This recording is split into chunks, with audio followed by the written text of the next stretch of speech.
बिस्मिल्लाहिर्रहमानिर्रहीम, अस्सलाम वालेकुम viewers, welcome to Asif aesthetic clinic.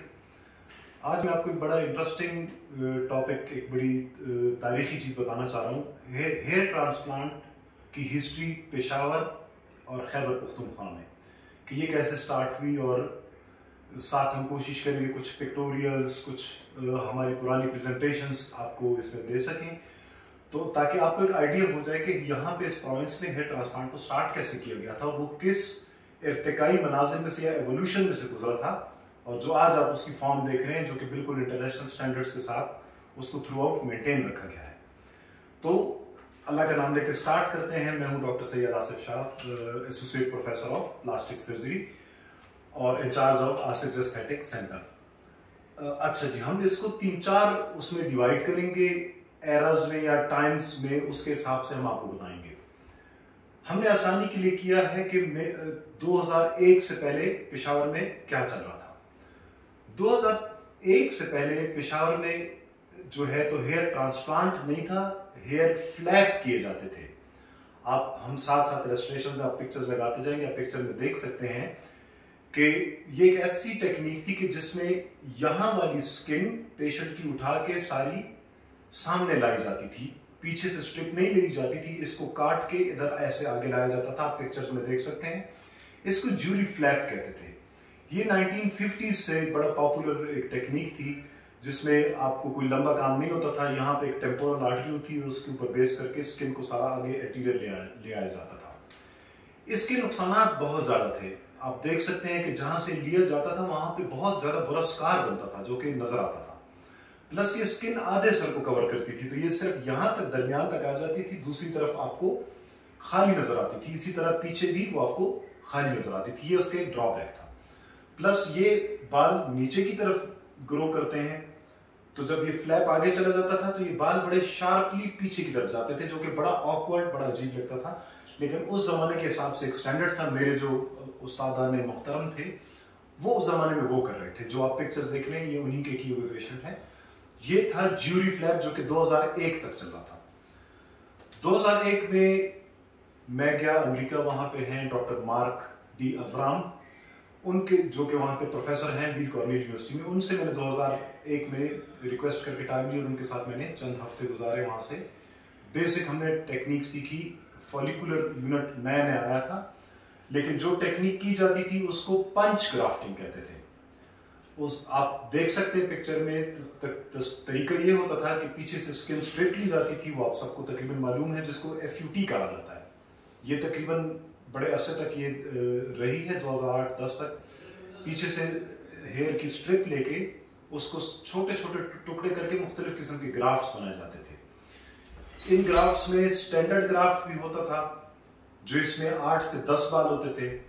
इसमें मिनी ग्राफ्ट होता था जिसमें 3 से 4 बाल होते थे, और एक माइक्रोग्राफ्ट होता था जो कि आजकल हम सब देखते हैं, जिसमें 1 से लेके 2 तक के ग्राफ्ट होते हैं। तो ये एक तरीकेकार इस तरह था कि उसको स्लाइस करने के बाद उस पंच से होल किए जाते थे। आप पिक्चर्स में 5 mm का पंच देख सकते हैं। ये बहुत बड़ा इंस्ट्रूमेंट होता था। मैं एक एग्जांपल के लिए आपको ये पेन की बैक दिखा सकता हूँ। इतना बड़ा सुराख किया जाता था, और सर के पिछले हिस्से में स्टैंडर्ड ग्राफ्ट रखे जाते थे, जिसमें 8 से लेके 20 तक के बाल होते थे, और फ्रंट में माइक्रोग्राफ्ट और बिल्कुल फ्रंट पे मिनी ग्राफ्ट ये रखे जाते थे। पिक्चर्स आपको साथ साथ इलस्ट्रेट हो रही हैं, आप ग्राफ्ट्स के साइज देख सकते हैं। तो ये जनाब, ये काम हम करते रहे हैं तकरीबन 2004 तक। स्टैंडर्ड ग्राफ्टिंग करते थे, पीछे और आगे मिनी और सबसे फ्रंट पे माइक्रोग्राफ्टिंग। आपको इलस्ट्रेशंस दिखाई जा रही हैं, एरोज लगे हुए आप देख सकते हैं। इसमें यह होता था कि स्टार्ट में स्कारिंग बहुत ज्यादा होती थी, क्योंकि जो स्टैंडर्ड ग्राफ्ट होता था वो 5 मिलीमीटर का या तकरीबन इतना सुराख सर में बनाता था, तो जिसको डॉल हेड अपीयरेंस कहते थे। जिस पर बच्चों की गुड़िया अगर आप बाजार से देखें तो उसके बाल इस तरह टुकड़ों टुकड़ों में लगे होते हैं, तो वो गुड़िया का सर जो है वो उस तरह नजर आती थी। ये इसका ड्रॉबैक था, लेकिन उस जमाने का स्टैंडर्ड था, यही मैंने सीखा था और यही हम करके यहाँ पे 2004 तक हम इसको करते रहे। इसमें प्रॉब्लम ये होती थी कि एक सेशन से कुछ नहीं बनता था, 2 या 3 सेशन करने पड़ते थे। आप पिक्चर्स हमने कुछ इलस्ट्रेटेड लगाई, आप देख सकते हैं कि 2-3 ट्रांसप्लांट सेशन के बाद ये भी एक मुनासिब हद तक आ जाया करते थे, लेकिन सर में स्कारिंग बहुत ज़्यादा हो जाती थी क्योंकि आपको 2-3 बार स्ट्रिप लेना पड़ती थी। तो ये इसका प्रॉब्लम था, लेकिन उस ज़माने का ये एक राइट सिस्टम था। हमने वैसे ही किया जैसे स्टैंडर्ड चलता रहा। हम आपको इसे दिखा रहे हैं कि आपको एवोल्यूशन का बता रहे हैं। तो ये दूसरा स्टेप था। मेरे उस्ताद मोहतरम के बाद ये 2004 तक हम ये करते रहे। पिक्चर्स आप साथ साथ देखते रहे। एक चीज हम और करते थे, ये एक सेम पेशेंट की आप पिक्चर में देख सकते हैं कि इसको एलोपेशिया रिडक्शन कहते थे।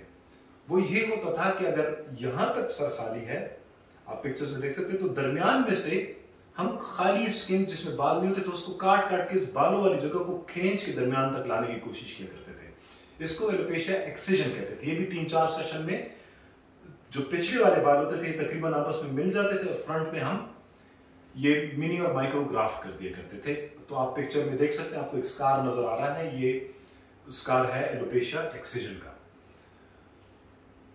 एक और चीज जो उस टाइम की जाती थी, इसको टिश्यू एक्सपेंशन कहते हैं। टिश्यू एक्सपेंडर एक बैलून होता है, आप पिक्चर में देख सकते हैं कि पेशेंट की ये जगह जली हुई है। अब मेरे पास उस जमाने की नहीं है तो मैं इसलिए जली हुई पेशेंट की दिखा रहा हूँ आपको। तो जो जहां पे ठीक बाल होते हैं उसमें ये बैलून्स डाल दिए जाते हैं। इनको वीकली एक सर्जरी के थ्रू डाले जाते हैं। फिर इनको हर वीक में 2 बार पानी से भरा जाते हैं, बैलून बढ़ता जाता है। पिक्चर्स में देख सकते हैं कि बालों वाली स्किन बहुत ज्यादा हो जाती है और इसको डबल ट्रिपल कर दिया जाता है। फिर उस खराब जगह को हटा के सेकंड सर्जरी में इस एक्स्ट्रा स्किन को दरमियान में खींच लिया जाता था। ये बहुत जबरदस्त तरीका था।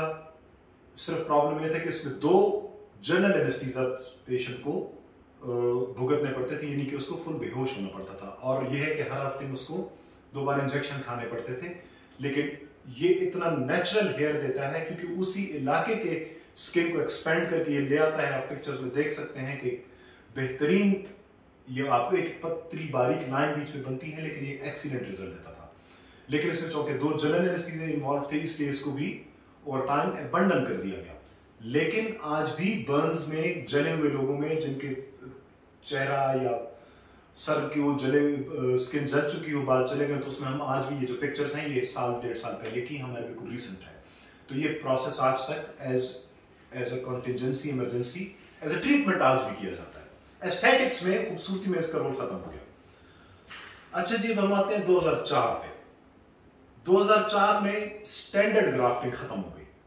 जो बड़े वाले ग्राफ्ट थे 8-10 बाल वाले, वो खत्म कर दिए गए। बाकी प्रोसेस यही रहा कि पीछे से स्ट्रिप निकाली जाती थी, उसको टुकड़े टुकड़े करके माइक्रो और मिनी ग्राफ्ट्स लगाए जाते थे और वही पंच होता था। और सॉरी, एक बात जो मैं आपको स्टार्ट में शायद बतानी चाहिए थी कि 2001 से 2004 तक हम जो सर में होल्स करते थे, आप पिक्चर्स में देख सकते हैं, वो ब्लेड से नहीं किए जाते थे, वो एक छोटे पंच से किए जाते थे।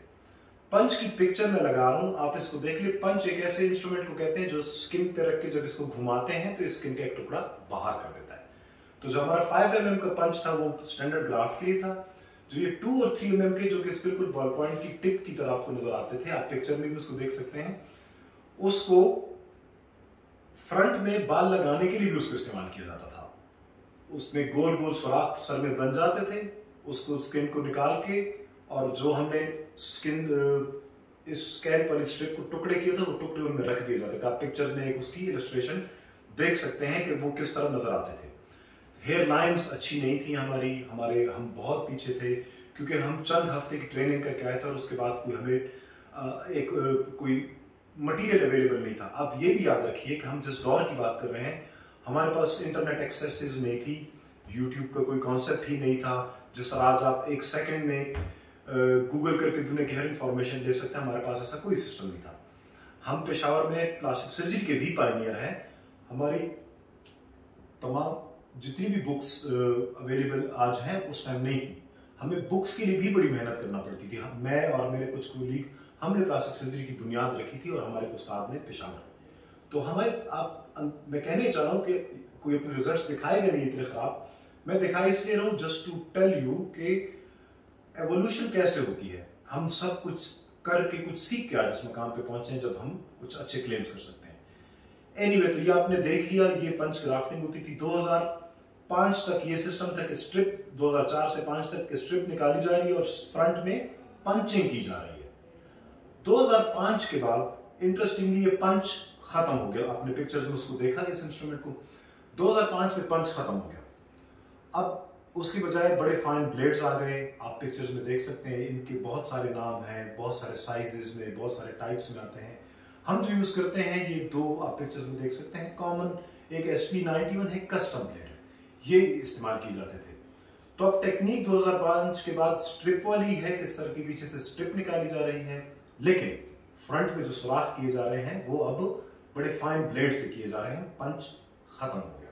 ये एक बड़ी मेजर डिफरेंस थी, क्योंकि पंच बड़े स्कार करता था, वो स्टिल डॉल हेड देता था, और जब तक 3 सेशन होते नहीं थे तो नतीजा अच्छा नहीं आता था। इन ब्लेडों के आने से हमें सप्लाई नहीं होती थी। इनको मैंने 2001 में अमेरिका में देखा था। A to Z surgical company की इंस्ट्रूमेंट्स थे, और ब्लेड्स ये स्वान मॉर्टन कंपनी के थे, जो कि ब्रिटिश है कंपनी है। लेकिन बाद हमें इसकी अवेलेबिलिटी स्टार्ट हो गई 2005 में फ्रीली पाकिस्तान में, तो हमने उसको इस्तेमाल करना शुरू कर दिया, पंच को आउट कर दिया। तकरीबन 2010 कुछ कम कुछ आगे तक यही सिलसिला चलता रहा। 2010 में जनाब स्कीम चेंज हो गई। वो पंच जो कि 2005 में रिजेक्ट कर दिया गया था, वो 2010 में वापस आ जाता है स्क्रीन में, लेकिन वो छोटा जो पंच था, जो माइक्रो पंच था, जो कि 2-3 mm के ऊपर सुराख बनाता था, जो आप पीछे इलस्ट्रेशंस में देख चुके हैं। अब वो पंच चला गया जी जनाब हार्वेस्टिंग के लिए। किसी ने कहा कि भाई पीछे से आप हार्वेस्टिंग ना करें, स्किन को ना काटें, आप एक एक बार निकाल लें ताकि स्टिचेस और ये मामला ना हो। लेकिन हम पेशावर की बात कर रहे हैं, माइंड यू। बाकी दुनिया में 1991 में भी लोग पंच के जरिए इस बालों को निकालते थे। तो आज जो ये बड़ा पॉपुलर नाम है, जिसको फॉलिकुलर यूनिट एक्सट्रैक्शन कहते हैं, FUE आसान अल्फाज में, मुखफ़फ़ में, ये वही पंच है जिससे हमने 2005 में जान छुड़ाई थी कि यार ये बड़ी स्कारिंग करता है। अब इतना हुआ कि ये पिछले से में चला गया। पहले इसको बाल लगाने के लिए इस्तेमाल किया जाता था फ्रंट में, आज इसको बाल निकालने के लिए भी इस्तेमाल किया जाता है। मैं एक पिक्चर एक नए उसकी लगा रहा हूँ, आप इसको देख लें। इसमें भी साइजेस 0.6, 0.7 से लेके मतलब 0.71 मिलीमीटर से लेकर 0.7 से लेके 1 मिलीमीटर तक के ये साइज रेंज में आते हैं।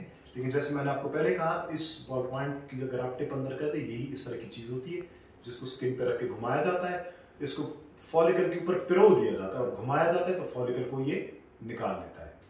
तो ये अब आज आपका मोस्ट मॉडर्न है कि इस तरह पीछे से इस पंच के जरिए बाल निकाले जाते हैं, और ब्लेड्स फ्रंट पे लगाने वाले वही SP91 या 90 या कस्टम ब्लेड्स हैं, उनके जरिए होल्स किए जाते हैं।